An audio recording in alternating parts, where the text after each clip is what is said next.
వారి వేతనం ఇస్తేనే వాళ్ళ కుటుంబం గడుస్తుంది.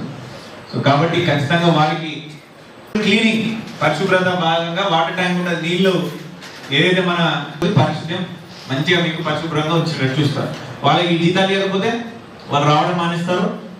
మిషన్ భగీరథ కానీ దానికి అక్కడ ట్యాంకు ఇవి వాటికి మోటార్లు ఏమంటే కరెంటు బిల్లులు ఎన్ని రోజుల కోసం చేస్తారంటే క్లీనింగ్ వాటర్ ట్యాంక్ 10 days ఒకసారి క్లోరిన్ కదా వర్కర్లకి జీతాలు పాపం వాళ్ళు 15,000 9,500 ప్రారంభించవలసిందిగా ఆహ్వానిస్తుంది.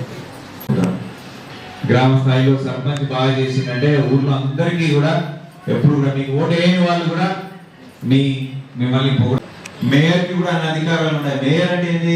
ఒక వార్డు మెంబర్ అయితే చూస్తారు మేయర్ అంటే మున్సిపాలిటీ. కానీ గ్రామంలో సర్పంచ్ అంటే వార్డు మెంబర్ వేరే అంటారు. మీరు సర్పంచ్ కి ఏమన్నా చేయండి, పెద్ద పెద్ద ప్రాజెక్టులు ఏదో ఒకటి చేసి వేరే సెపరేట్ నిధులు తీసుకొచ్చి ఏదో ఒకటి చేసినా కానీ ఈ 4-5 అంశాలు ఏదైతే ప్రస్తావిస్తున్నారో ఖచ్చితంగా ప్రతిరోజు ఎవరు సమీక్ష చేసినా చేయకుండా సర్పంచ్ గారు మీ బాధ్యతగా తీసుకోవాలి. ఒకటి పారిశుద్ధ్యం. ప్రతిరోజు కూడా 6 గంటలకి మన ట్రాక్టర్ పోవాలా, చెత్త సేకరణ జరగాల.